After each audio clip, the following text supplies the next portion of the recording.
Authors and Dragons! Time of magic, age of might. A band of heroes step up to the fight. Playing with powers they don't understand. Will they fuck it all up or will they save the land? Treachery, vanity, loitering, and worse. They are their own worst enemies. These fuckers only know curse. Authors and Dragons! Authors and Dragons! Their powers combined, a group of fantasy authors take on a sadistic games master. Will they survive? I hope not. I hate these guys. Authors and Dragons! Authors and Dragons!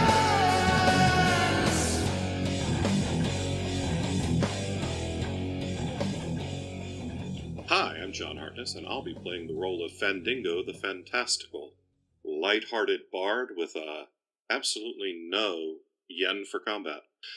In real life, I write the Quincy Harker Demon Hunter series of novellas, as well as the Black Knight Chronicles urban fantasy series and the Bubba the Monster Hunter comedic horror stories.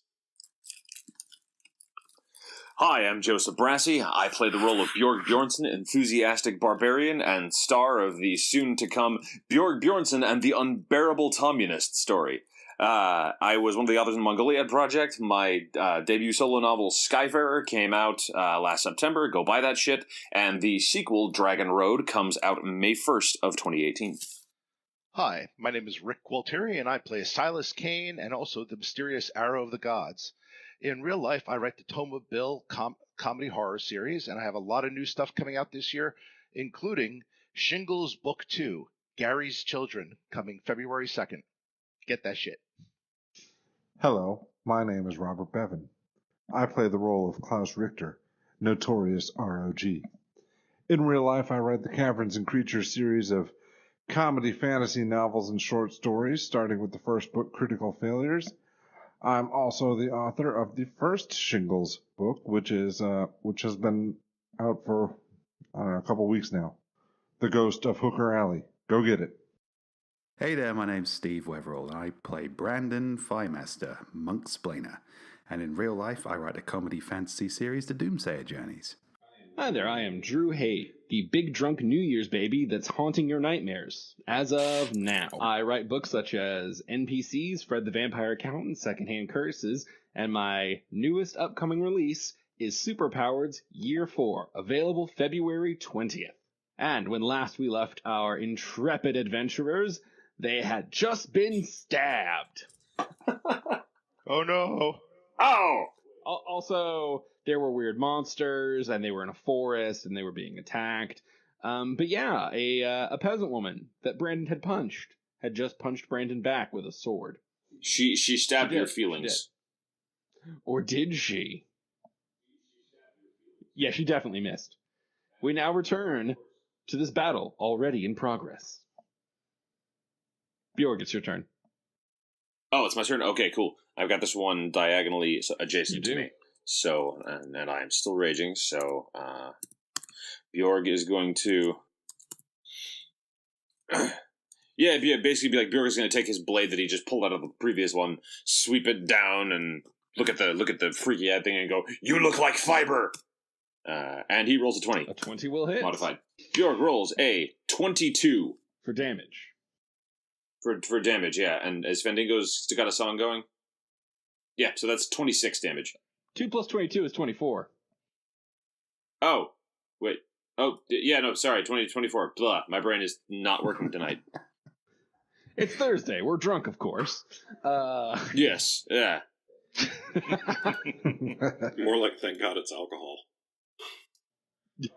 Oh shit! No, it is 20. It is 26 because of the because of the damage bonus. I was going to say it is 26 because of math. 20. All right. That's goddamn why. All right, you deal some damage, but the monster is still standing. Brandon Thighmaster. There's a woman who's feeling real stabby next to you. Let me guess, you're going to punch her in the face. Oh yeah, well, I anticipated everybody would think that I'm going to punch the woman, but I've already punched a woman. It's already been made to clear to me that she's not a threat. She's just a woman that... Oh, wait, that's true. Brandon Thighmaster, you have punched that woman.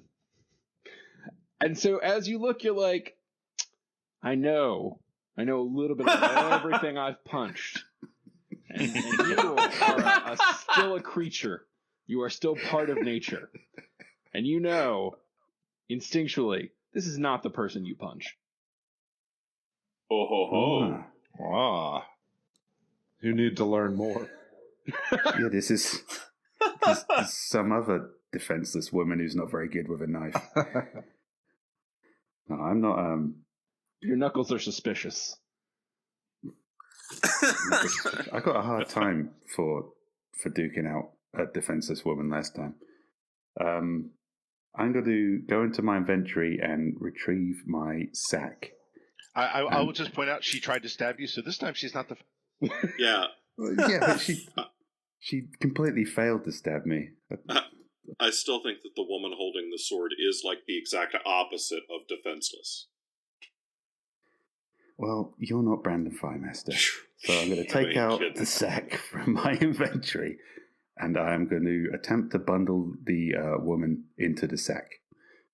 You're going to try to throw a sack over her. Yeah, what do I roll for that? I'm not going to punch her. I'm going to kidnap her. God, I think I hate you, Steve. I think you're going to make us grapple. Oh, no. I think if this combat gets any more misogynistic, Bjorn's going to have to move out of the Pacific Northwest. I'm trying to be the opposite of misogynistic. That's why I'm putting the woman in the sack. God damn it!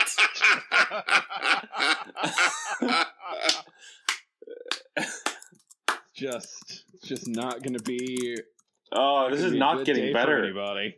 He's like, oh, don't worry. I'm not going to dump her barefoot and pregnant in the kitchen. I'm going to punch her to death. God! I won't hit her. I'll just rub my sack on her. Nobody's rubbing anything, Bevan. Yeah, not until we see this goddamn grapple check. Yeah, exactly. Oh, Jesus. All right. Let's see. It's CMB versus CMD. Okay, cool. I'm positive Steve does not know his CMB. I don't know what's CMB. Okay, there we go. I found her CMD. Okay, what's the CMD? It's not. That's basically her AC you're trying to hit. So give me your CMB roll. Okay. And explain to me what that is. Combat masculine butter. On the Okay. Brandon Firemaster rolls. So close. So close, but not quite. You do not successfully snare her. Wait, does he get the 20? Does he get the +2 bonus? This is not an attack. This is a combat maneuver thing. Okay. It specifically says attack and damage, right? Yeah, it's inspiring courage. So Yeah. attack and weapon damage. Yeah, and trying to stuff her in the bag is probably not too courageous. No. I courageously kidnapped this woman. He didn't put her in the sack. Sounds like a rub. God damn it. All right, so Brandon, you have failed to throw a bag on top of this woman. You have a move action. Would you like to do anything with that? I will use my move action to, I guess, shrug apologetically at the woman who's probably looking at me, somewhat confused. Yeah, I was trying to be nice, but you wouldn't get in the bag. Oh, Fuck! Silas. Well, Silas decides to try to save Klaus because there's still an ultimate evil that needs to kill him instead. So, all right. So first, this is plus. Is it +2, John? Yeah, +2. All right. So 28 versus AC. That'll hit. All right. Hold on. The first one does 11 damage. The second one does 15 damage. Okay. Then the next arrow is coming in at a AC 30. Amazingly, that will just squeak out a hit. Okay. And that does 13 points of damage. Okay, and Silas basically just starts whoop, whoop, whoop, like just sinks it all into like weird spots, like its armpit and its asshole, but on this weird thing, like those apparently matter a lot. And 3 arrows in, it just drops over super Torag! dead. Torag, guide me to its asshole. I don't find anything strange about having an arrow shoved in this thing's asshole, killing it dead. Yeah, nobody wants. Yeah, the weird part is its asshole is on its hand. Wow. That's some good instincts there, Silas. Oh dear. Yeah, that's kind of nasty. Imagine the attack Klaus is going to take. Fendingo! So, since I perceptioned a while back that this woman was not a woman and was something really nasty, I'm going to cast Blistering Invective on her, and I'm going to insult her for fire damage. Ooh, okay. Woman, that was the weakest ass stab I ever seen. The last time I saw anybody try an attack that bad, that's like some Eugene level WWF shit back up in there. You couldn't hit that shit with Jim Cornette's tennis racket in 1983, woman. It's sad that I got all of those. Silas has no idea what you're talking about. Yeah, I got nothing. Yeah, like 3 of our listeners and Drew understood what I was talking about. And those 3 listeners are fucking happy right now. Yeah. I'm sure this woman in a fictional fantasy world got it all. Then. Yeah, I bet she did. As long as Drew knows he's being insulted, that's the only thing that matters. That is. So we start by making an intimidate check to demoralize the enemy. So, Is there a DC on that? What's the... I roll an intimidate check, Okay. and I intimidate at a 21, Okay. and then the DC is 16, and she's going to take 1d10 points of fire damage and must succeed a reflex save or catch fire. Okay, so you were rolling to hit that DC for your thing. Gotcha. Yeah. All right. Then, so she gets a reflex save, you said? Well, unless she has spell resistance, she's going to take 1d10 of fire damage, and now she rolls a reflex save to prevent herself from catching fire. Okay, what's the DC on the reflex save? I guess it's 16. That's the only DC I see on this thing. Alright, so the shake and attack. The DC of this check is 10 plus the target's hit dice plus the target's wisdom modifier. Okay, so demoralizing is actually a thing. Yeah. And you don't set that DC. Oh, okay. She does. Or your enemy does. It's their number of hit dice plus their wisdom modifier. That said, you rolled a 21, so I feel reasonably certain you're still going to make it. But I do have to check that real quick. Okay. Yeah. I just wanted to insult her. Yeah. Okay, no, you're good. You successfully demoralized her. So she is demoralized. She is demoralized. I'm figuring out the DC she has to roll not to be on fire. Is she demoralized enough to get in the sack of her own accord? No, definitely not. 1,000% not. No, but she really wanted to be in that sack, and she's kind of bummed now. Just want to clarify for the listener that that sack was the merciful alternative to how most of our fights work out. Okay. It's either the sack or the orc. That's not unfair. What's your charisma modifier? Charisma modifier. 4. Oh, it is 16. You were right. Oh, if she rolls a natural 1, she is definitely going to be on fire. Well, she's taken 1d10 from she's taken 1 from the first catching fire, and then she's on fire. So, for every round, she'll take, I don't know, I guess 1d10, because she's on fire. Yeah. Did Pathfinder like turn like you got burned into a spell? Yep. Basically. Yes, they did. Oh, well, there One you day go. I'll convince y'all to go to 5th edition and we won't have to deal with grapple. Did 5th edition do away with grapple? I think they streamlined it like they did everything else. Okay.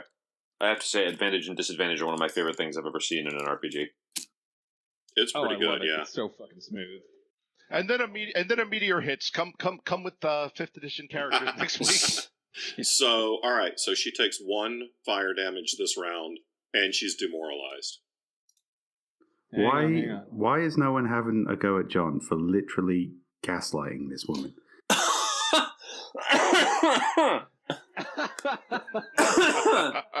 Oh, God. I'm just gonna. All right, monster turn. Oh. Demoralized and on fire. You are gonna take the bites and some tentacles. Ooh. 1 chompy for 10, which doesn't do jack shit. Nope. 3 tentacles. 20. 17. 20, yep. 19. Yep. All right. So that is 11. That's 18 damage. All right. I think that's just about half my hit points gone. Let's see here. Hold on a second. Math. Oh, yeah, I'm down to 15 hit points. Well, you're also down to the last monster on the board, so that's something. True. Klaus. All right, Klaus is gonna pretend he remembers anything about this fight. Eggnog and rum, thank you.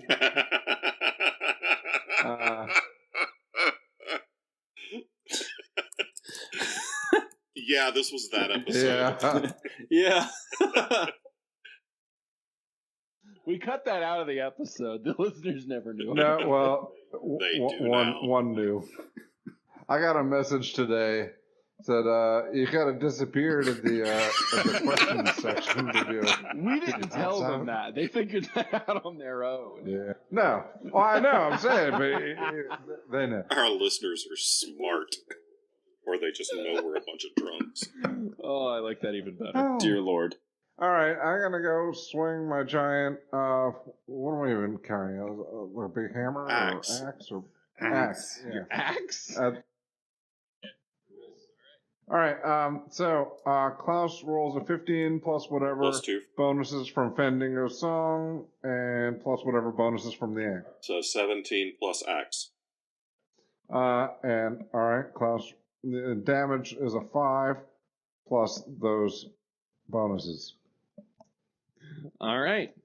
You do some damage. This thing looks hurting on top of Bjorg's damage. It's a lot of damage has been dealt, but it is still standing. Well, that's fine. Klaus is kind of like into being hurt now because it just all heals immediately. God help us if you ever do get rid of that axe. I hurt myself today. Because I have an axe. It is the peasant woman's turn. And she's on fire. Fire. And demoralized. Yes. All right. Let's do a full attack. So first up, you're getting a slice for the head, Brandon Thighmaster. At a 16, that probably does not hit. It does not hit. Does that count the -2 for being demoralized? Well, it definitely doesn't hit then. And then the slam. Nope. Still a firm nope. I'm not feeling the slam. Yeah, she's not feeling this last. Neither is Brandon. Wow, this is... Did I build these macros wrong? No, you just suck more than I thought you did. Actually, that sword, I've just been rolling really shitty. She's good with that sword. Okay. Well, that is her turn. Actually, she needs to take damage. We'll go ahead and do the damage on her turn that she doesn't stop being on fire. Like an asshole. All right, do I roll that or do you? It's a D6. Oh no! Every round that they are on fire, they get a reflex saving throw. Okay. If they fail, then they take damage. If they succeed, then that means the fire has gone out. So, she gets a DC 15 throw first. 1d20. 16, she's no longer on fire, and so she only took the 1 point of damage. The fire has gone out of this relationship. Did you take the -2 on that as well? Is she does demoralize count for reflex saves as well? Demoralize counts as shaken, and it's a -2 penalty on attacks, saving throws, skill checks, and ability checks. Okay, then she's still on fire. She will take 1d6. Burn, baby, burn. 1d6. She reignites. Oh, thank God the fire's gone out. Boosh! No! My hubris! I'm not liking this at all. This is the most combat damage Fandango's done in 6 months. It's like picturing Fandango like playing with one hand, jerking off with the other. Like, finally! Jesus Christ. You guys had a go at me for trying to put her in a fucking sack. Will that extinguish the flames? Yeah, don't put her in the sack now. I mean, it might just light the sack. Exactly. No, I feel like this is a situation where y'all might just end up lighting the whole goddamn island on fire. I don't know how, but you'll do it. we'll find a That way. is so not the worst thing we've done. Alright, cut this part in case this actually happens. Bjorg, you have a monster. All right, yes, I have a monster, and I'm going to try my first damn macro. All right, let's see here. Bjorg is basically going to step right up and take a full attack with both of his attacks. He rolls a 31 on the first attack and a 12 on the second, which is a natural 1. All right, give me another roll. Just a d20 is fine. Okay. 8. All right, you don't hurt yourself on the 1. Go ahead and give me damage for the 31. Because, yeah, a fucking right. 31 hit. All right. So, like, he takes this one big swing, and then on the follow-up, he's just kind of like, okay. And the damage is 17. 17 Which is also a damage. natural 1. To be fair, he's raging and stuff and has Fandango. You part it like the Red Sea. It's fucking dead. I'm Moses! What's a Moses? Let my people go! Where's Pharaoh? I need to kill him. As it dies, you begin to hear mad, insane, triumphant cackling coming from behind you. Thank you, Torag! From behind, Other than Silas. Fuck. Different cackling. The peasant woman is throwing her head back and laughing, and as she does, her features begin to just melt and distort until there's no longer features at all. It's just a faceless blob for a head. Shit, I melted her. And sort of a shapeless body like beneath the armor, and it's still laughing, but now like the voice is shifting and changing, and sometimes it's hers, and sometimes it's male, and sometimes it's a child, and sometimes it's yours. Oh, dear. I'm going to put my hands on my hips and scowl at Fandango and say, she doesn't look very demoralized. I didn't sign up for the end of Raiders of the Lost Ark! Brandon, she's turning into a child, a man, and a woman. Start punching. That all counts. God. Come on, that wouldn't be the first time Brandon's ever punched a kid. Women and children first. Children God especially, because their little damn legs, they it. can't run away as fast. Well, they need to learn. They learn the importance of leg day, and that is how Brandon educates them. It's how things are done at the temple. Don't mock my culture. And as she is laughing, she just says, "Fools, you've already lost." Anyway, Brandon, it's your turn. Okay, that sounds like more of that hubris to me. I'm gonna take my sack back so it doesn't catch on fire, and pack that away. I guess she's not a peasant woman anymore. Is she still on fire? Oh yes, Yep. very much so. Okay. I'm going to use the hurricane staff. I'm going to spend a key point to blast over hurricane. And hopefully that will kind of like slam her into that tree behind her.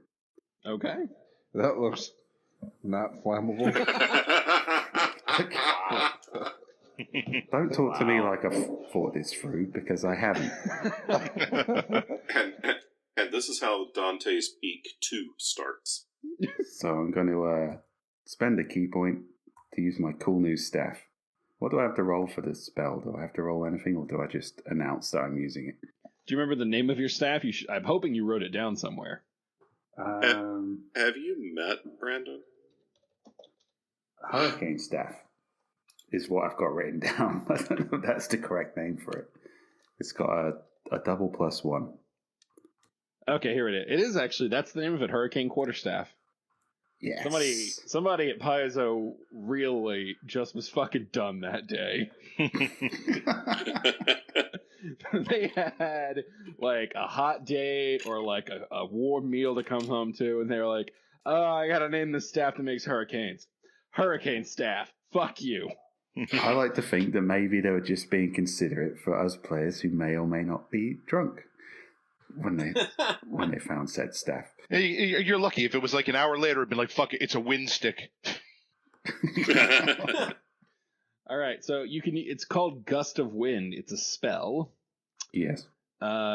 You should look it up, but it's Fortitude negates and a DC of 13 fort. Let's see how her fort is. Not terrible. 17. That will more than beat it, even with 15. the negative. Shit. Oh, man. So yeah, fort negates. I'll just say to my companions, there is no woke way to beat up this peasant woman. Just standard violence, guys. Wow. Silas. Die, evil spooge. All right, Silas just lets loose and pretty much looks like a bunch of shit. So 21 AC. Yeah, that'll hit. All right, so that's, let's see here, 10 plus 13. That's 23 points of damage. Then 27 AC That'll hit. for 11 points of damage. And the last attack is only a 17. That will miss. Okay. All right, you see arrows hitting, but they're not doing as much damage as you feel like they should be doing. So you're saying I should use the magical arrows of Torag? Yes, that's exactly what I am saying. Oh, no. Fendingo. Fendingo's going to cast Hold Person. But is she a person? Yeah, she's humanoid, so she gets it's DC 12 and a will save negates. Okay. Okay, it does not work. Well, fuck. Then I was double checking the definition of humanoid. oh, okay. Well, then Fendingo and all of his torches are going to move back 10 feet. I'm going to leave a line of them so these other dumbasses can see. I'm going to leave a line of them so they can't follow me. Yeah. Alright. Those monsters are dead. Klaus, you're up. Alright, Klaus will just go chop this bitch. That's how rogues work. Alright, Klaus rolls a natural 1. That's how rogues work. Roll again. Quotation marks, rogue. Alright, this is just a D20 Just a roll. D20. Oops. Alright, Klaus rolls a 10. Alright, you don't hurt yourself. Yay! You swing and you just like take some branches off the tree overhead that fall down and hit her. Fire. Do they catch on fire? Let's see. No, they're just twigs. They burn up. But speaking of, it is her turn, and let's see if she's still on fire. Yeah, she is. All right. Is she laughing about it? Yes, still maniacally laughing as she takes 1 damage. It's not that funny, lady. Not really a lady anymore. Not really a person anymore. Combustion is a serious problem. But you know what? She doesn't learn. She's gonna keep trying to slice you, Brandon. Ugh. Try and be nice. 20 or 18, I suppose, with the negatives. 18 doesn't hit. 20 would have. There you go. And that won't hit either. So she's just being ineffectual. I feel like we've already lost.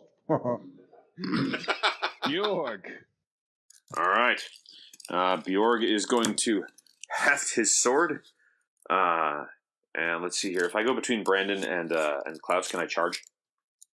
If I go between Brandon and Klaus into that square, like diagonally, Yeah, you can charge that. Okay, cool. Bjorg is going to charge. So for that, add another +2 to that attack roll. Jesus Christ! All right. What kind of weapon are you using? Greatsword. Okay. So he doesn't get the crazy multiplication. He just gets the standard +2 for charging. No, it's relevant to her. Oh, gotcha. Bjorg is charging. He takes, he heaves back with his magic sword and just yells, "Combustion is not a laughing matter. We stop, drop, and roll in the north." And rolls a natural 1 for a 19. Well, obviously you can't hit on a natural 1, so roll again. Yeah. All right. I'll just straight D20 roll? Yeah. Okay. 9. You're okay. Well, this first round went awkwardly. Brandon, back to you. Bjorg took a thunderous running leap toward you all, swung his mighty greatsword down, and cleaved the living piss out of the turf below. I tell you what, this grass is never gonna fuck with a Northman again. That is some John Daly level divot digging shit right there, man. I am going to punish all the sod. Bjork, what is best in life? Crushed dandelions. Brandon politely doesn't mention Bjork's spectacular failure, and he's going to have to attack with the staff as per normal. So, all of this failure should give her a bonus to not being demoralized anymore. yeah, she's got to be pretty moralized by now. Yeah, just sort of like, oh no, I don't suck. You suck. Oh yeah, that only lasts for 1 round. So she is definitely not shaken anymore. Okay. Well, I'm going to hit her with this big stick, so we'll see if that shakes her up a bit. Oh no! Natural 1! What is going on? What the Roll hell? another d20. Because you natural 1'd the Broom of Doom. 9. Well, you're not hurting. So, inspired by Bjork and not willing to let him always win, Brandon slams his staff into the ground and wiggles it around. Like, yeah, fuck you. I know how to punish the dirt, too. Yeah. I mean, this is just where we're at now. The world will end in a pointless dick measuring I feel contest. like about now the listeners are probably thinking this is plotted and, like, all right, they roll 3 natural 1s in a row and, they're going to go somewhere with this, but totally not. Yeah, when comedians say, "Oh, you can't make this up," and you clearly can. You can't make this up. This is disastrous. I mean, seriously, if there are listeners and it's not the first episode they've ever heard, they know we have not planned shit. Yeah. So, yeah, any new listeners out there? No, we really are this bad. Okay. So we've all failed to hit this blob. We failed to hit. We all rolled natural 1. 3 natural 1s in a row. Well, we've all spectacularly failed to hit. We've rolled 3 natural 1s between the 3 of us, and collectively we have killed our party's chances. For the record, the bard has done all of the combat damage. You've just killed your souls a little bit. And speaking of killing souls, Silas, it's your turn. No. Yes. If only Silas's friends had worshipped Torag, none of this would have happened. Yeah, they would have been dead a I'm long just time waiting ago. for the 4th. If you all roll natural 1s, I'm just going to wipe the party. I'm just going to tell you right now. Well, Silas has the perfect solution for his friend's embarrassment. He fires the magical arrows of Torag. Roll me God an damn attack. it. That is devotion to role-playing, I have to say. God, Nobody... my hand. The first magical arrow of Torag hits an armor class of 27. Oh boy, that would tear her up. If only it existed. Klaus rolls his eyes and says, "Bjorg, duck."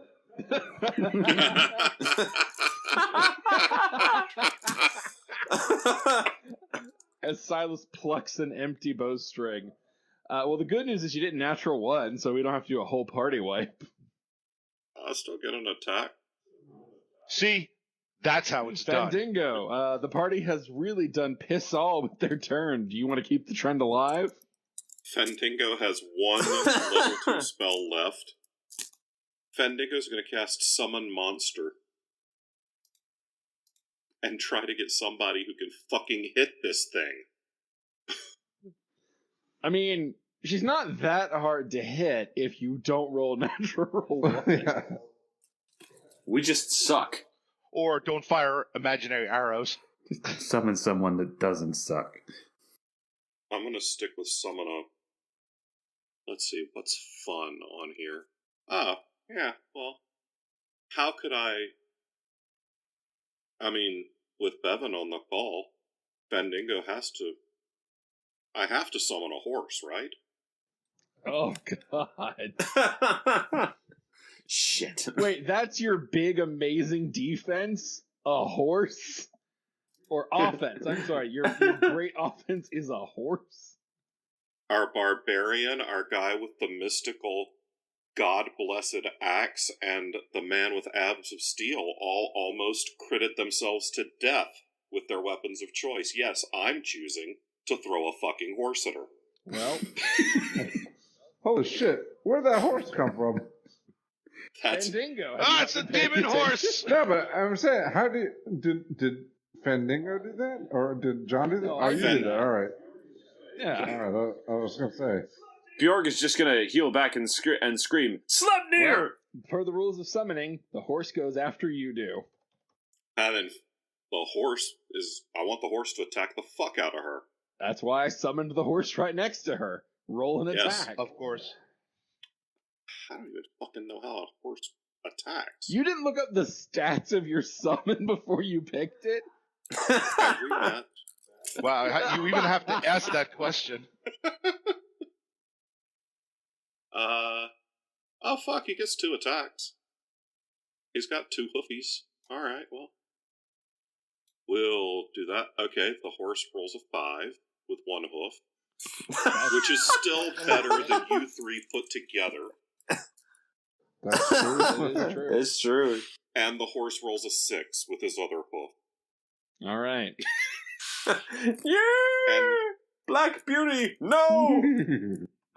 yeah, Klaus, you get one more bite at the apple before it goes back to her turn. Oh wait, the horse didn't kill her. No, shockingly, the horse. Okay. All right, Klaus will attack. Klaus rolls 16 plus bonuses. Fandingo, did your spell end since you cast a different one? no, it's I can maintain my performance as a free action. Okay. All right, so it's I- 18. I've been going for roughly 6 rounds now, and I've got 18 rounds left. Nice. And I imagine the magical axe has bonuses as well. It does. Okay. And a 1 for damage plus whatever bonuses. So 3 plus. There's a lot of All natural right, ones you going do on. damage. damn it. You definitely see your axe do damage, unlike some of the arrow issues that were happening earlier. Or horse issues. Well, no, you're other than fire and arrows, you're the first one to damage her. All right, so it is her turn, and we are going to see if she's still on fire, no longer with the negative for being shaken. 22. Holy shit, she's off of fire. Off of fire. Let's see if you can actually roll an attack.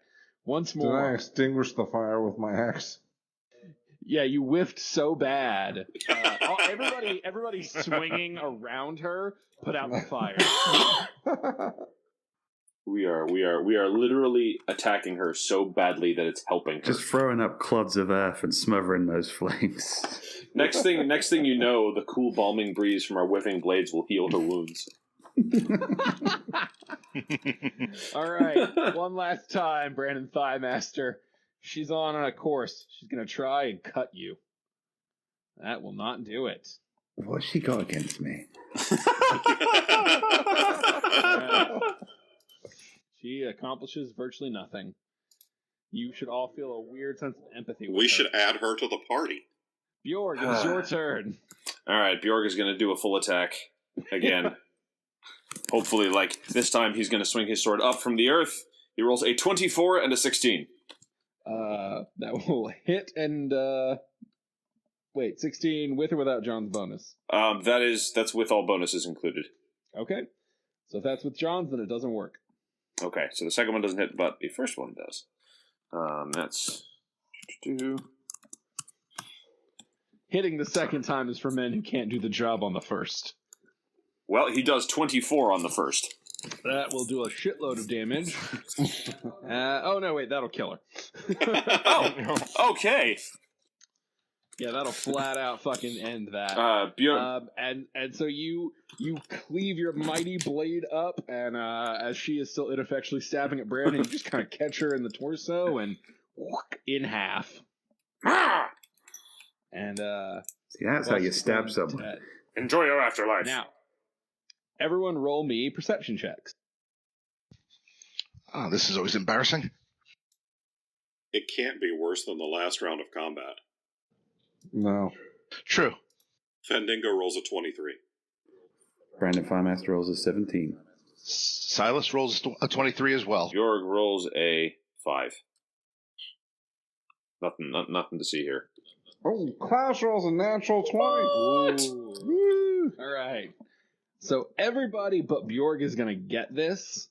Klaus is just going to get it extra soon.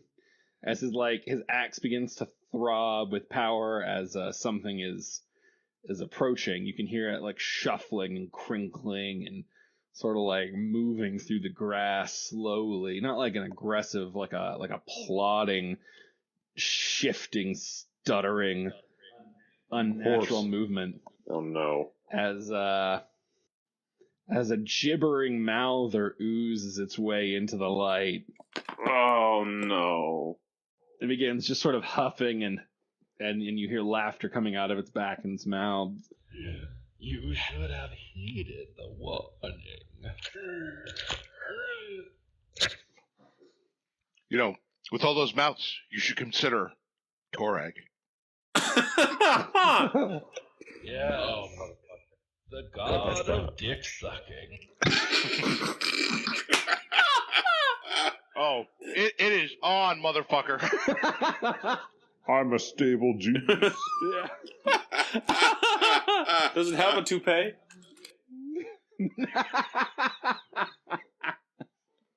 No, it's not an allegory. It's a vessel. Oh, I think it's an allegory. A gibbering mouther can't exist in these political times without being an allegory. All right.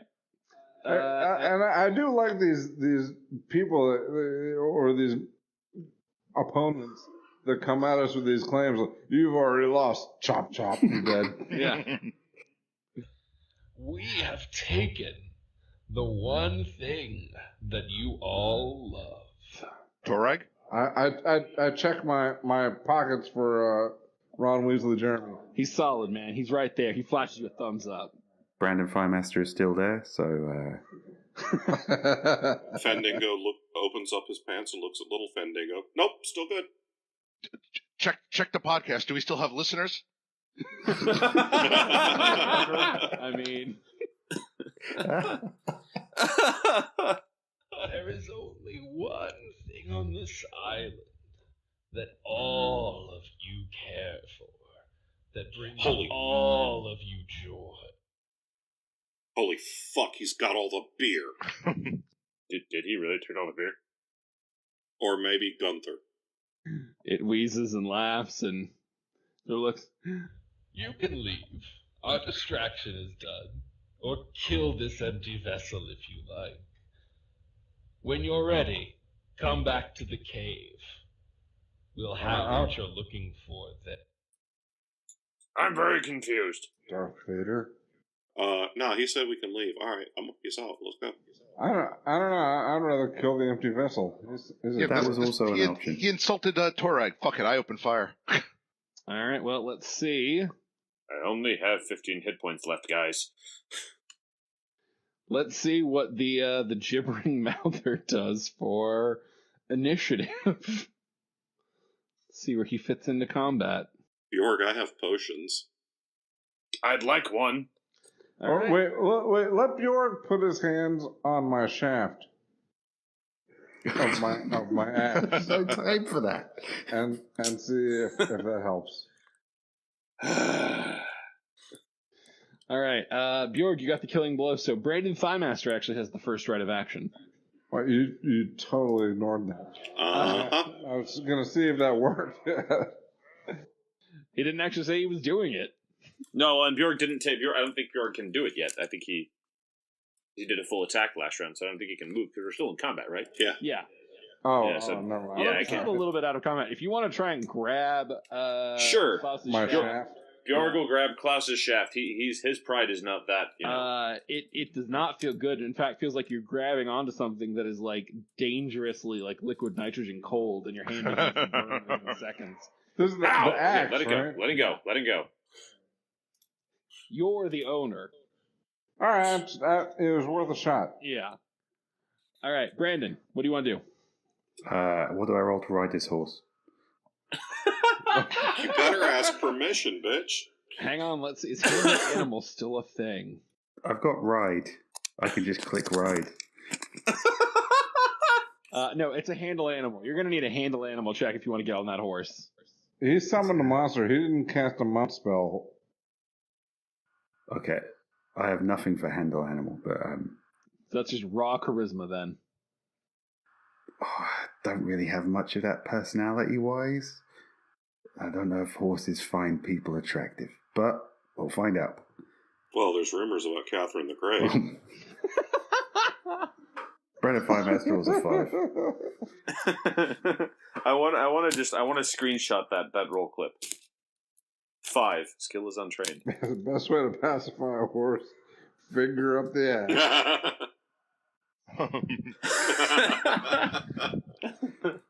I just assumed I could ride a horse. Have you punched a horse? Yeah, your attempts to leap on the horse bucks at the right time and just sends you right back onto the other side where you land on your feet.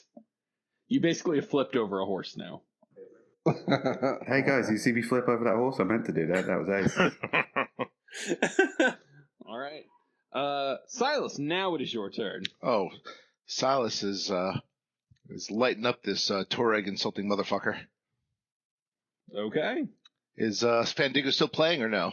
Fandango has not stopped playing. All right, There's so 28. no point at which Fandango has felt safe. So 28 AC. Okay, that'll hit. So that'll be 23 points of damage. Oh wait, what is that coming from? Arrow, This is and then what are your bonuses? It's 2 arrows hit him with the first shot. Plus, Okay, so it's 2 separate damage sources. Yes. Okay, so 23 from 2 separate damage sources. Yes. Gotcha. Damn. Okay. The next one hits 20 AC, That will hit. and that it will be 11 points of damage. Okay, again, you notice your arrows are not doing as well as you would expect them to. I don't care. I'm okay as long as they're mildly inconveniencing him. Yeah, you are lighting up this gibbering mouther. Yeah. 16 AC, All right. and then that's 11 Oh points. no, yeah, that does nothing. Sorry. Oh, and as I finish that, maybe I should have started with that, but detect evil on him. Shoot first, detect evil later. The Maverick Renegade. It's almost like he doesn't deserve to be a paladin. I'm kind of still in training. Is that what we're calling it? We're all students at all times. We never have to get better. Good thing. Because we won't. All right. Detect evil. That's right. Okay. He is. Okay. Well, for this one, we're gonna say no. You do not detect evil. Sorry about that. All right, Silas. You had your turn. Now it is the monster's turn, and you are conveniently right in front of it. So it's gonna ooze on up to you, and Grab you by the pussy. it's gonna take some chomps. Specifically, it's gonna take 6 bites out of you. You know, I did say sorry. You did. 9, 11, 21, Yes. 18, 16, 18. 1, 2, 3, 4, 5, 6. The 18's and the 21? Yep. All right, so 3 and 2 and 3. So that's cumulative 8 damage. And okay, everybody give me a will save All right. for his free action. Silas gets an 11. Fandingo rolls a 14. Klaus rolls a 17. Bjorg rolls a 13. Ooh, Brandon Finemaster rolls a 12. If they're if this is against a charm or fear effect, we all get +2. Yeah, if it's a fear effect, it doesn't even affect me. It is a mind affecting, but it does not say fear. Mind affecting, compulsion, insanity effect. None of that is the stuff you guys have mentioned. Doesn't matter, we're already insane. Yeah. So Silas is affected, and Brandon is affected. The rest of you beat the DC of 13. You are confused until, you're confused for your next round. You'll have to roll percentage die to see what you do. Fortunately, confusion is my natural state. Fandingo, you're up. Fandingo's going to activate his glove of grabbing and cast Mage Hand and float a potion of cure moderate wounds to Bjorg. Okay, what does your horse do? My horse charges at the motherfucking mouthy thing and attacks him twice. Roll your horse hooves. Horse hooves. First hoof is a 9. Second hoof is a 16. Nope to both. Well, he's got another target now, maybe. Klaus, you are not confused. You may act normally. All right. Klaus would like to go on the opposite side of Silas so that he can get his. You do not get flanking bow or snake attack bonuses. Ah, shit. Got a million faces. Right. All right. Well, I will roguishly, sneakily hit him with my axe. Hit him with mine axe, indeed. That's right. Klaus rolls a 19 plus whatever bonuses. Yep, that'll hit. And a big ol' 6 plus whatever bonuses for damage. Include Fandingos when you're giving me those, because I don't do that. So 8 plus. All right, 8 plus. I keep track of the axe stuff. The rest is on you. Okay. 8 plus axe stuff. All right. You sink your axe in. It does a good amount of damage. Unlike Fendingo's arrows, like whatever you hit, it's going through. All right. Our peasant is dead. So, Bjorg, you are up. Yes. Can Bjorg take the potion and get to this thing and get an attack off? Like, is the potion a free action, or is that a standard? I think to chug a potion we give you is a free. Okay, so he's going to chug the potion. That's 2d8. Okay, 2d8. Just straight up Yep. 2d8. That's 9 hit points back, so that ain't nothing. Alright, so Bjorg is going to straight up charge this fucker and try to just give it a good hard stab. And he rolls a 27. That will somehow manage to hit. Alright, and he's in for damage. Counting Fandingo's thing. 18 damage. Nice. Unlike the axe, you do notice that your damage is not fully getting through, but you still do a sizable amount. It's quite impressive. Brandon Thighmaster, roll me a percentage die. Brandon Finemaster rolls a 63. A 63. That means that you will roll a d8 and add your strength modifier. Okay. D8, I roll a 3 plus. Should remind myself what my strength is. 3 plus 2, 5. All right. You crack yourself over the head with your staff, dealing 5 points of damage. Alright. I suppose that could have gone worse. Indeed. Speaking of, Silas, roll me a d100. You got it. 59. 59. Roll a d8 and add your strength modifier. All right. Silas cracks himself for 6 points and goes down.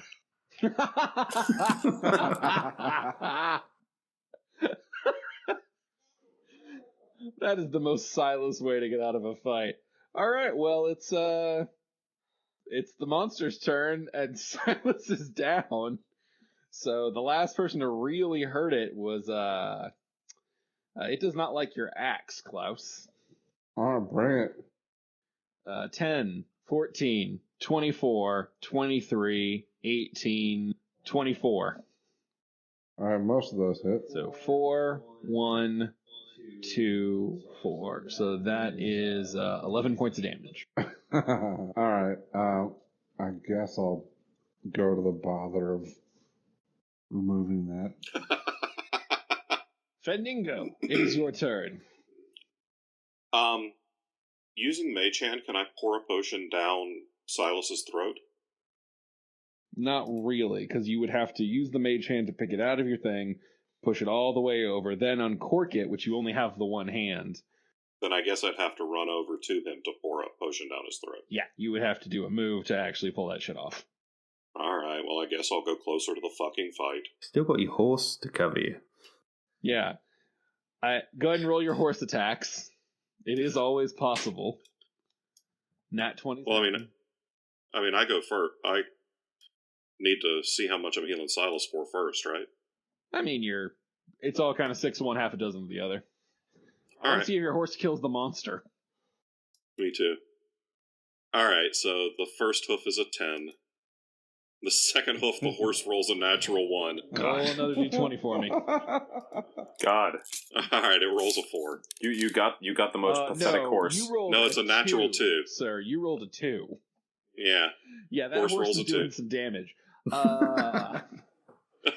Roll me a d3. The gibbering mouther is 1, Silas is 2, and you are 3. Fuck. He stomped the fuck out of Silas. Yeah, he's gonna stomp the fuck out of Silas. Roll me horse damage. Knew I should have killed that horse. Oh, god damn it. Horse stomps Silas for 4. Alright. Now you can pour your potion. Aren't you glad I'll you pour did that first? Because the first healing will get him up to 1, so Yeah. that worked out better. Silas, you don't know why, but you don't think Torag likes horses. So He's at 6. will heal Silas for 7, so he'll be at 6. Yeah. And now I'm out of potions and healing spells. Klaus, you are up. Oh man, I would like to see Silas get his ass handed to him again, but I am in danger a little bit of being hurt. So I will attack. Alright, Klaus rolls a 13 plus bonuses. No, that's not gonna hit. Alright. Bjorg. Oh, Bjorg is so pissed off at this thing. Alright, so we're doing a full attack again. Alright, so Bjorg is like heaving back, gonna do the 2 strikes with the sword. 29 and 29. Weirdly, one hits, but the other doesn't. I'm kidding. They both hit. Oh, okay.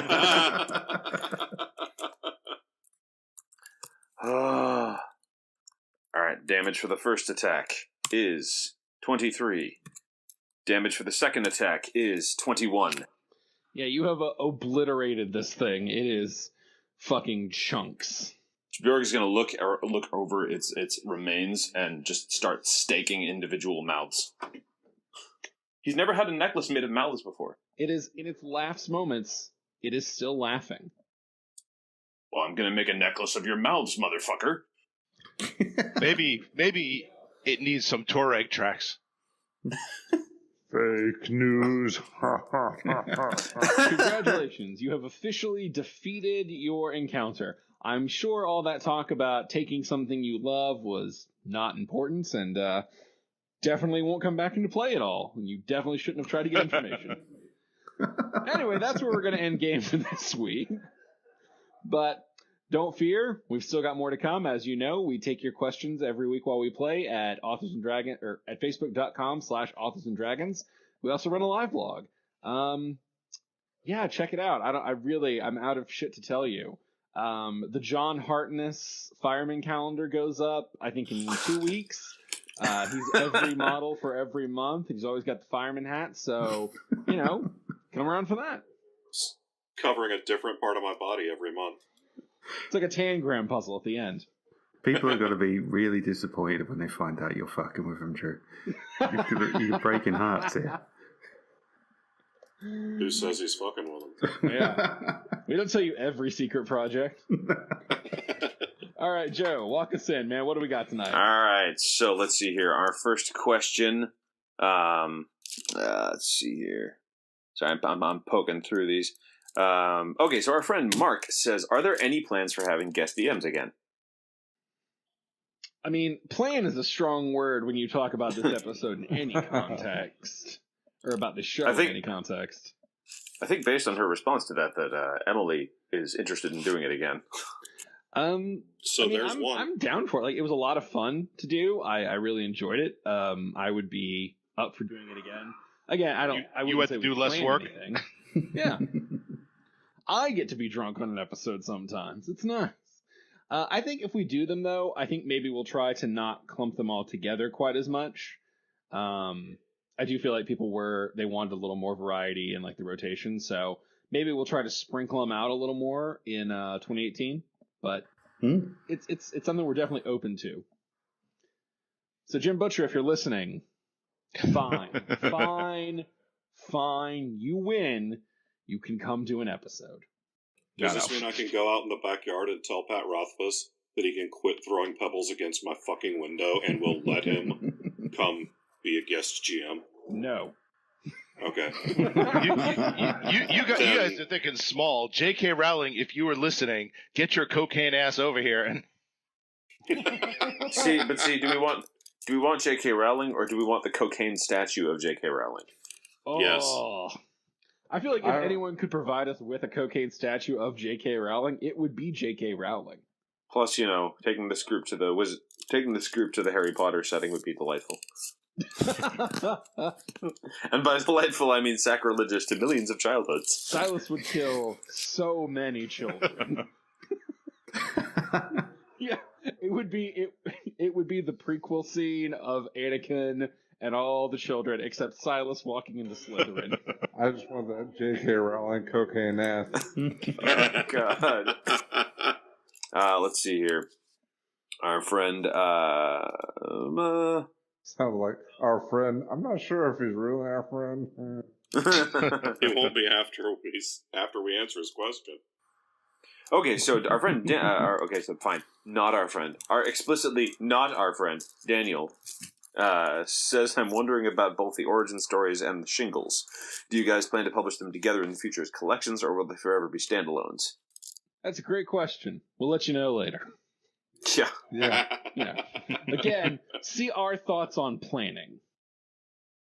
Our friend, yes, she is our friend, Emily, says, do you judge a book by its cover? My answer is only if it's a bad one. I think, yeah, you should judge a book by its cover. Covers are an art. Like, they're made to tell you, hey, this is romance, and it's got these themes, or hey, this is sci-fi, and it deals with, like, a cover should, at a glance, be like, oh, okay, this is the sort of shit I'm looking for. Or, oh, no, this is not the shit I'm looking for. I will leave this to the people who wanted this.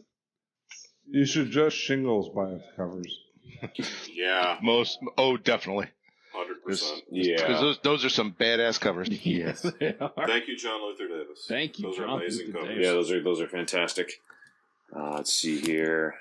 Our friend Doug, question for all of you, but especially Joe. How do you balance realism and cool factor when you write combat sequences? How do you decide what to include and when to leave what to leave to your reader's imagination? For me anyway, I actually have a rule when I write fight scenes, which is that only 3 types of moves should be described. Those are moves that initiate the fight, moves that end the fight, and moves that characterize in some way, like showing unusual levels of viciousness. Or foolishness. But other than that, I sometimes focus on trying to get the the mechanics of a fight right, but only when it's specifically relevant for what happens. Otherwise, I tend to focus on getting the psychological aspect of the fight correct. That's more important to me, and I think it's more important to readers, really. I don't actually have a whole lot of realism experience. The only fight I've ever been in is when I was like 10 years old and my cousin threatened to delete my saved Zelda game, and I chased him down and tackled him. Then we're all fighting alcoholism pretty much day in, day out on this podcast, so that's a fight. Fuck you, Hayes. I surrendered to that shit long ago. Yeah, I don't know shit about real fighting, man. I love when people come up to me and tell me that it seems like I got the combat right in my books, and I'm like, great, all those Sunday afternoon kung fu movies did not go to waste. I mean, I've been fucking watching professional wrestling for decades now, so... Yeah, no, it's Really the same way. I that. grew up on 80s action movies. So, like, so whenever I'm writing a fight scene, that's how I'm envisioning it in my head. And the thing I care most is that there's no, like, cheating along the lines of, like, okay, this guy was, like, 30 feet away, and, he just teleported, unless he actually is a teleporter, That's my main thing is, like, if I were filming it, would this make sense? Or would the characters, like, or would, like, the audience step back and be like, man, Yeah. shaky cam, this sucks. Well, I've been beaten up a lot, so if you see anything, I think somebody reviewed one of my books and said, the guy, there's a lot of passing out in this book. Yeah. Just like, yeah, whenever you see any of my characters either throw up, pass out, panic, or start to zone out, that's based on real life, getting the crap kicked out of your experience. Let's see here. Our friend Jake says, who is your favorite historical figure? Or figures? What, just in general? In general, I guess. What?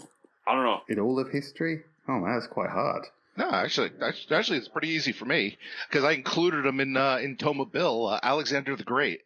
I think he's just like a fascinating figure.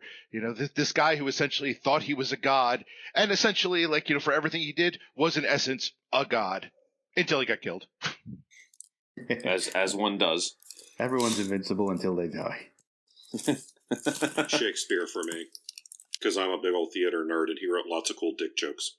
Hey, it was cool. I know it's super memey and played out by this point, but I genuinely have loved Theodore Roosevelt since I took sophomore history, and my fucking passionate ass teacher like told us all the cool stories about the Rough Riders and stuff, and it was just, I don't know. I still really enjoy Theodore Roosevelt as a historical figure, even if it's a little generic at this point. Man, this is really thrown at me and I can't think of anything, so I'm just gonna choose me. Oh god, I mean, obviously there's a bunch of like medieval fencing masters that I'm sort of familiar with, and they're very interesting. They have some very interesting lives. So I'm actually going to choose one. This is like, I mean, asking me to choose favorite historical figure is like asking me to choose a favorite child. But there's a guy. There was a sword guy in the I think it was in the 16th century. His name is Paulus Hector Meyer. He's the reason why we have a lot of the historical texts preserved. But the reason I like him is not necessarily because of all of the books he wrote or collected or what he did to preserve this martial arts shit. It's because he has a lot in common with a modern historical European martial arts practitioner in that he completely bankrupted himself acquiring sword shit and was eventually hanged for embezzling to support his hobby. I like this guy. He pretty much was hanged for being a collector. That is awesome. Yeah. Respect. I come from England, and pretty much all of our historical figures may have been important, but most of them are also horrifying. So I try and keep a little kind of top trumps deck of Englishmen who actually improved the world. So Edward Jenner, he cured smallpox, basically. Oh, yeah, nice. that's a solid one. Yeah. Yeah. I bring that out whenever I'm in an argument with a Scotsman about how much of a dick my country was to their country. So, like, every Tuesday is what you're saying. Yeah. I just feel like, yeah, that's all well and good, Hamish, but do you have smallpox? No, get the fuck out of my bar. We cured smallpox. You gave the world haggis, fuckers. That's all well and good, Hamish. Oh my god. I've never met a Scotsman called Hamish. Peter, that was a dirty stereotype. I'm sorry. Our friend Peter says, "Do you really get rule checked by the real Vin Diesel?" Yeah, obviously. Yeah. I mean, Yeah. 100%. contractually he Why can't not? speak, of course, but yeah, he's You here. know, and we He's belt here. him, Wait- and we wait for belt the him people, across the Vin. face. He said, "Wave for them." Good man. Good man. No one wants to hear you talk about Groot. God damn it! Oh, Jesus Christ! Just stick to the rule books. You give a guy one Don't see fucking Fast line and in a Furious movie. 9. God damn it! Just do the job. I won't. That's why he signed up for this. He got a taste for Groot and thought, well, he's pretty well out of doing one line. I reckon I could do really well out of doing no lines at all. And just, To be fair, we are arguably his best cinematic achievement. Oh. Oh no, wait, he was an Iron Giant. Never mind. That was actually good. God. Okay. You know, I'm talking so much shit. I actually do really love Vin Diesel's movies. They're fucking terrible, but they're great. I love the fact that he's just sitting there in the corner, just quietly taking all this. Yeah. Vin Diesel's the real cloak boy. Just a single scene. All right. Let's see here. Our friend Lynn says, "Have any of you played any of the White Wolf Vampire games? And if so, what do you think any of your what clan do you think any of your characters would be in?" Oh, I don't think we're going to be able to go deep enough for clans. I mean, I can probably say that Bjorg would probably be a shoo-in for Bruja because he likes to start shit. Clan, I think of the cave bear, I'd say. I like the sound of Rick's one. Of Just go with that. Of the cave bear. Not the Ku Klux. Oh, So much for Bevan for the White Wolf Prez stuff is like 2020. super RP focused, so not necessarily the best fit for this kind of group. Yeah, no, we're much more very much FU focused. It's not that we're not the people who take things really seriously. We're the ones who would show up drunk to the game. And I think a lot of those vampire games, they like LARP and like, you know, We'd show I'd love to lie and say I'm too cool to LARP, but I'm just too lazy to LARP. I'm too fat to LARP. A vampire. We've had the LARP of vampire. All right, we got a good one from Reed. What fictional universe would each of you most like to tell a story in? So I think by that I'm going to assume like franchise or someone else's universe. Like how Delia Dawson wrote the Phasma book in the Star Wars universe. Like if we could get a chunk of a property. Yeah, what would we most like to write? What universe would you most like to write in? Okay, I'm with you. Are we ignoring financial implications here for the sake of art? Let's do that. Let's do that for the sake of not just Otherwise, we'd all just say Harry Potter cocaine statues and be done with it. Harry Potter and the 6-foot cocaine statue. I do have to say though, the universe I'd want to write in the most is the one that I could do the most damage to. So it might be Harry Potter. I'm not gonna lie, I would kind of pay to see Steve do Harry Potter. I would love to see Steve do Harry Potter. Yeah, I'm in. You know, I've talked a lot of shit on DC in my time. I think I might want to try and put my money where my mouth was and take a swing at a Superman story. I think you could probably do it. Big brass ones. Yeah, dude. Go for it. It wouldn't be easy, but it's like if I really had the chance to take one swing, like in any property, it's like, man, you know, that's a well done Superman story is a wonderful thing. Yeah. I want fucking Hellblazer. Richard Cadry's writing Hellblazer right now, and as soon as he's done, I want the next fucking arc of Hellblazer. So y'all write to DC and tell them to put my profane ass on John Constantine. Well, Kindle Worlds right now has G.I. Joe, and I've pretty much told my listeners, if they ever add Transformers 2, you will never see another story out of me other than the day everybody kicked Rodimus Prime's ass. It's got some What's hardcore Hieronymus? grudges. What's Hieronymus Prime? But if you don't know, you'll never understand. It sounds like the slang for Optimus Prime's dick. Well, that makes sense. All right. Oh, that's the transformer that turns into a vibrator. Okay. Yeah. Time for you to meet Rodimus Prime. Turn around, Penny. Just to be clear, That is actually a callback to a future Patreon podcast that has. That is seriously meta right there. You could I got nothing for this one. I don't care about other people's shit. But my own stuff. Robert Bevan would write in the Robert Bevan world. I would honestly not mind. I would like to write a Caverns of Creatures story sometime. Just take all the fucking filters off and write some stupid ass stuff that. Because damn, Bevan gets away with stuff that I cannot in a million years. What filters do you want to take off? Right in my world, what?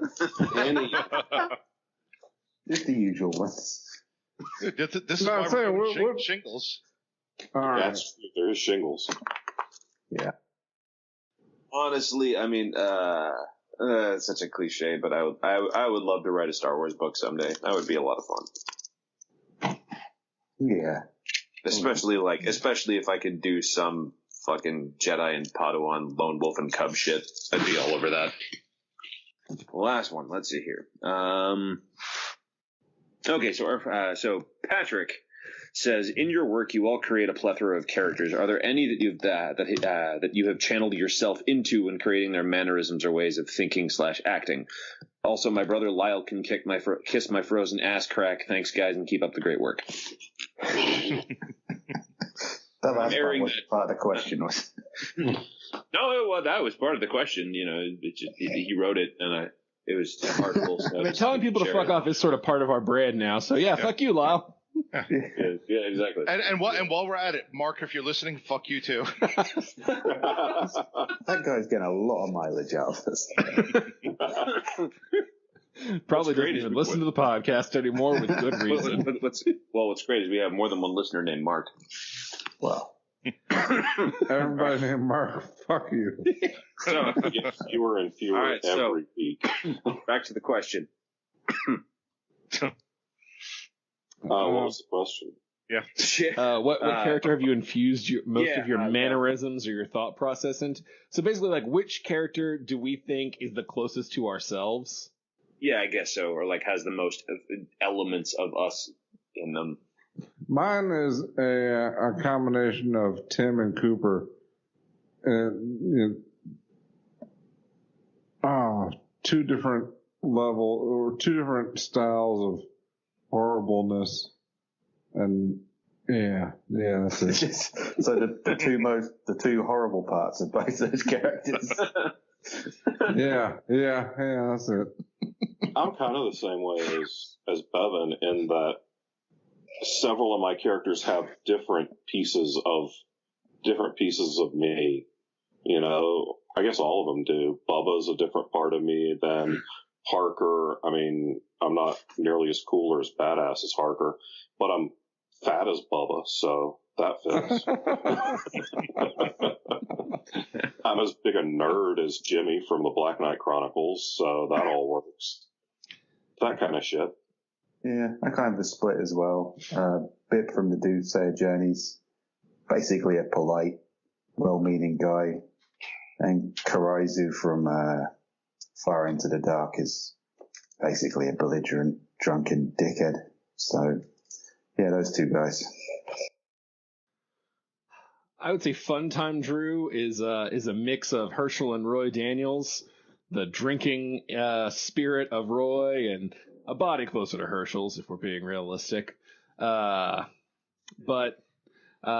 Business Time Drew is weirdly probably closest to Jack from Secondhand Curses, just in the sense that, like, I have a very deeply pragmatic side. Less the sociopath, more just very capable of being like, okay, well, let's break this problem down. How do we solve it? Nope, that's immoral. We can't do that.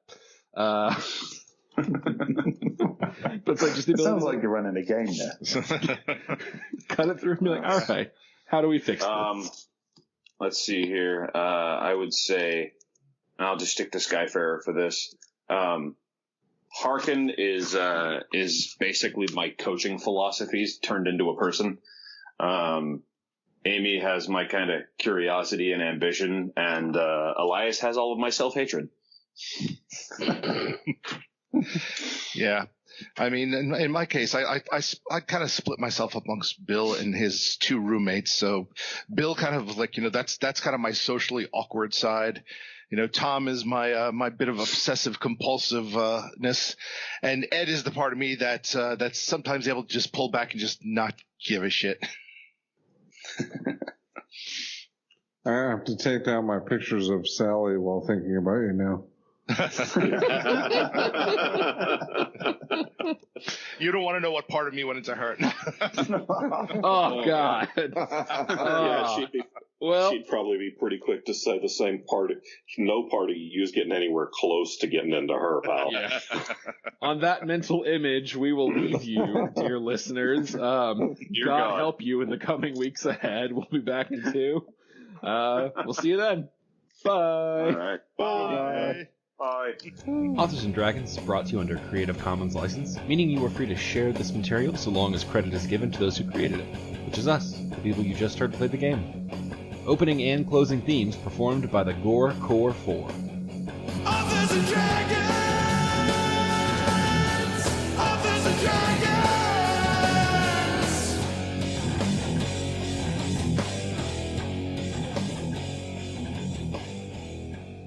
I'm trying to be the opposite of misogynistic. That's why I'm putting the woman in the sack.